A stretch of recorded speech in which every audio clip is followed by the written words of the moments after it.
반셀프 개념이 반셀프라는 말이잖아요. 그러니까 업자분들을 내가 인테리어 업자가 돼서 시키는 게 반셀프예요. 본인이 다 업자들이에요? 네, 그렇죠. 작업자들을 어떤 일을 잘하는지 못하는지 선별하기가 되게 어려운 부분이 있어요. 그래서 저희 같은 경우에는 실내 건축 인테리어 면허를 통해서 입증된 기능사 직원들이 있어서 하겠지만은 순고라든지 이런 채널들이 많지 않습니까? 당근 잘하는 목수들은 거기다 올리진 않아요. 그러니까 그런 분들이 오게 되면 문을 따로 불러라. 저희 같은 경우는 문시공을 하고 있지만은 목수분들이 있는데 문시공을 하고 있습니다. 이거는 두 번 돈이 나가는 거잖아요. 그러니까 업체 선정을 자신이 좀 있으시다고 하시면 작업자분들한테 연락을 해서 하는 경우가 제일 좋은데, 근데 반셀프라는 게 마감면이나 이런 부분들이 있기 때문에 조금 쉽지는 않습니다. 그러니까 내가 얼마나 진짜 잘하는 작업자분들, 기술자분들이 있느냐에 따라서 퀄리티 마감 자체가 달라지기 때문에, 그래서 반셀프를 많이 하시는 분들은 주변에 아시는 분들이 계시면 더 좋겠죠. 네. 오늘 컨텐츠는요, 저희가 셀프 인테리어를 하실 때 공정에 대해서 궁금하신 분들이 많으셨어요. 그래서 제가 오늘은 공정에 대해서 설명을 천천히 드릴 거고요. 첫 번째부터 설명을 드리겠습니다. 공간이 인테리어 할 공간이 있다고 하면 철거를 해야 되겠죠. 철거는 포인트 중에 하나가 깔끔하게 해야 됩니다. 예를 들어서 못이 박혀 있거나 이런 걸 미리 빼주시고요. 목공을 하기 전에 밑작업이라고 보시면 되거든요. 못이 튀어나오게 되면 목공을 할 때 걸리게 되면 또 뽑아내는 시간이 필요하기 때문에 철거를 깔끔하게 못이라든지 피스 이런 부분들을 전부 다 제거를 해주셔야 됩니다.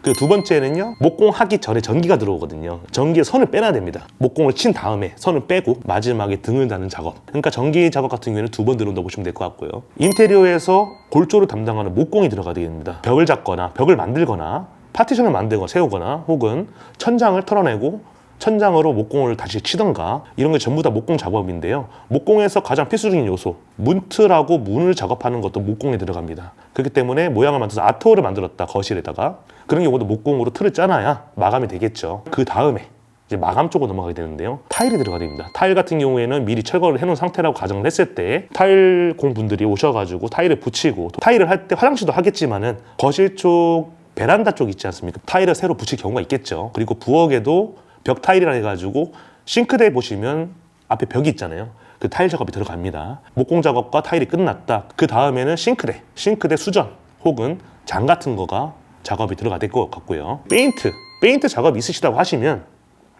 타일 작업 끝나면 페인트 부시면 됩니다. 타일 작업 끝나면 페인트 마감해서 예를 들어서 밖에 탄성 코트를 하든 베란다 쪽에 탄성 코트를 해야 되는데, 탄성 코트의 단점이 있어요. 습이 약합니다. 근데 이뻐서 하는 건데요, 물에 닿게 되면 취약하기 때문에 저 같은 경우에는 그냥 수성으로 합니다.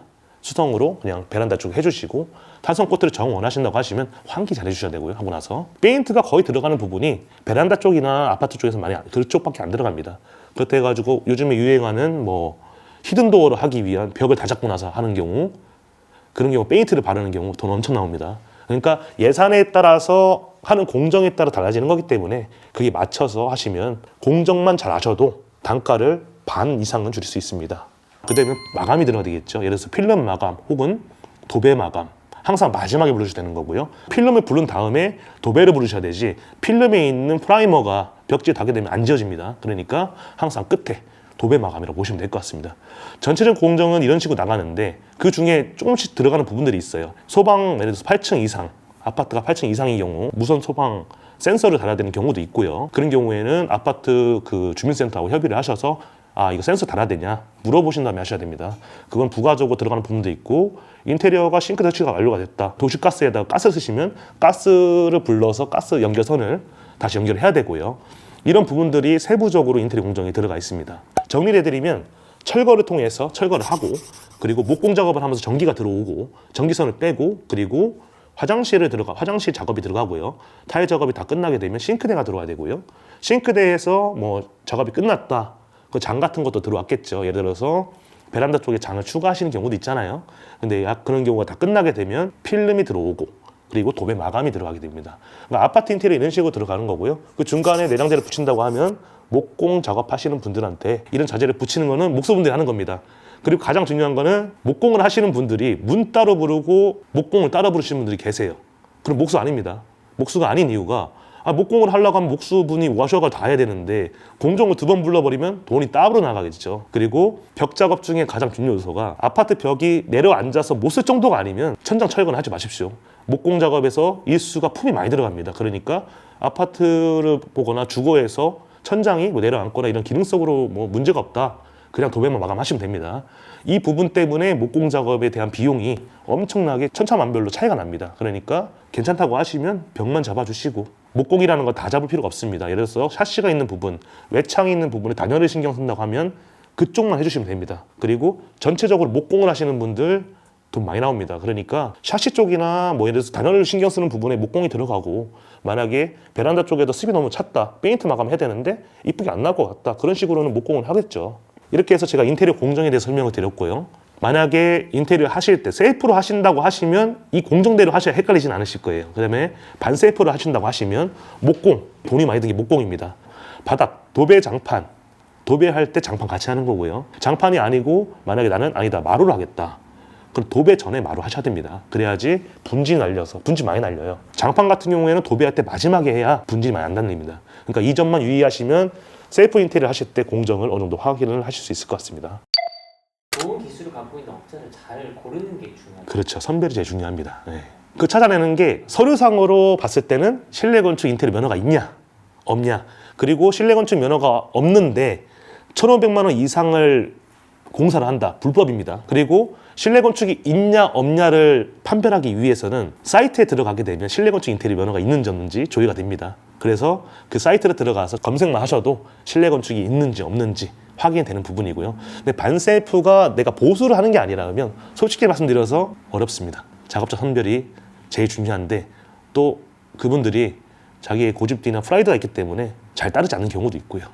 그걸 컨트롤하고 하는 과정이 잘하는 분들이 인테리어 업자 분들이고, 그리고 건축을 하게 되면 뭐 건축을 내가 할 수도 있겠지만은 건축업자가 있는 거고, 이런 부분들은 유의를 하셔야 될 것 같습니다.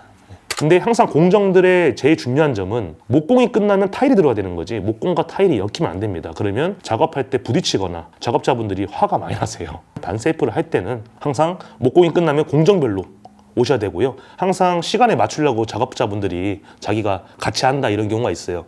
돈 더 듭니다. 그러니까 절대 공정 겹쳐서 부르는 게 아닙니다. 샤시 같은 경우는 철거를 하고 달아놓은 상태에서 인테리어 하는 거지 뭐 마지막에 하고 이런 건 없습니다. 그러니까 어느 정도 잡아놓고 그 다음에 인테리어 목공 작업이 들어가고 이런 식으로 보시면 될 것 같고요. 이상 저희가 오늘은 콘텐츠로 인테리어 셀프 인테리어 혹은 반셀프 인테리어 공정에 대해서 대략적으로 크게 넓게 알려드렸고요. 저희가 인테리어 공정이라는 거는 내가 어떤 마감을 할지 그리고 어떻게 해야 될지 공통사항은 있습니다. 철거, 목공 전기, 그리고 타일, 싱크대 수전, 도배를 하든 장판을 하든 이런 식으로 마감을 항상 끝에다가 물으셔야 되는 거고요. 가끔 현장을 가다 보면 도배를 하면서 목공을 하시는 분이 계세요. 안 됩니다. 그러면 벽지 다 찢어지고 가구 들어올 때 다 훼손돼서 다시 하셔야 됩니다. 그런 부분만 잘 지켜주시면 반셀프든 셀프든 인테리어 하실 때 전체적으로 문제없게끔 할 수 있을 것 같고요. 절대 공정별로 부르셔야 되지 겹쳐서 부르시면 안 됩니다. 이 점은 꼭 유의하시면 인테리어 하는 거 뭐 반셀프든 셀프든 어렵지는 않습니다. 이상 저희가 인테리어 공정에 대해서 말씀드렸고요. 인테리어 하고 사시고 계시거나 할 예정이시면 언제든지 궁금한 것들 댓글로 남겨주시면 제가 성실하게 답변드리도록 하겠습니다. 감사합니다.